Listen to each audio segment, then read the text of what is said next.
സംസ്ഥാന ബജറ്റിൽ contract carriage വാഹനങ്ങളുടെ നികുതി ഘടന ഏകീകരിച്ചതോടെ ടൂറിസ്റ്റ് ബസ് മേഖല പ്രതിസന്ധിയിലേക്ക്. നികുതി ഏകീകരിക്കുന്നതോടെ കുറഞ്ഞ നികുതി അടച്ചവരും ഇനി മുതൽ കൂടുതൽ നികുതി നൽകേണ്ടി വരും. ബജറ്റ് പ്രഖ്യാപനത്തിനെതിരെ ധനമന്ത്രിക്കും ഗതാഗത മന്ത്രിക്കും പരാതികൾ നൽകാൻ ഒരുങ്ങുകയാണ് contract garage operators association.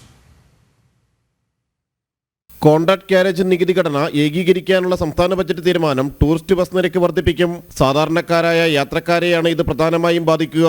Non Pushpak ബസ്സുകളെയും Pushpak seat നികുതിയിലേക്ക് മാറ്റിയതോടെ 900 രൂപ വെച്ച് 49 സീറ്റിന് 44,100 രൂപയാകും. നേരത്തെ 680 രൂപ വെച്ച് 33,320 രൂപയായിരുന്നു 3 മാസത്തിൽ അടയ്ക്കേണ്ടിയിരുന്നത്.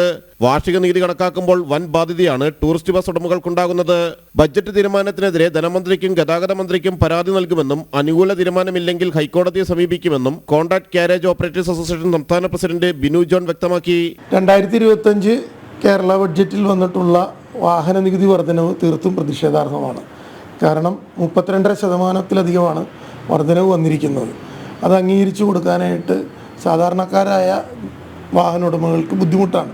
അതുകൊണ്ട് തന്നെ ഞങ്ങളുടെ സംഘടന ഞങ്ങളുടെ പ്രതിഷേധം ഈ അവസരത്തിൽ അറിയിക്കുകയാണ്. 95% വരുന്ന നോൺ പുഷ് ബാക്ക് സീറ്റ് വാഹനത്തിനാണ് ഈ വർധനവ് വന്നിട്ടുള്ളത്. അപ്പോൾ അതുകൊണ്ട് തന്നെ സാധാരണ ജനങ്ങൾ ഉപയോഗിക്കുന്ന വാഹനങ്ങളാണിത്. ആ വാഹനങ്ങൾക്ക് വന്നിരിക്കുന്ന വർധനവ് വളരെയധികം വലുതാണ്. അത് അഫോർഡ് ചെയ്യാനായിട്ട് ഇവിടുത്തെ സാധാരണ ജനത്തിന് ബുദ്ധിമുട്ടാവും. അപ്പോൾ ഇതിനകത്ത് ഏറ്റവും വലിയ കാര്യം എന്താണെന്ന് വെച്ച് കഴിഞ്ഞാൽ, ഒരു 2 ലക്ഷം രൂപ വിലയുള്ള ഒരു വാഹനം, ഒരു 15-18 കൊല്ലം പഴക്കമുള്ളൊരു വാഹനം ഇപ്പോഴും ഓപ്പറേറ്റ് ചെയ്യുന്നുണ്ട്.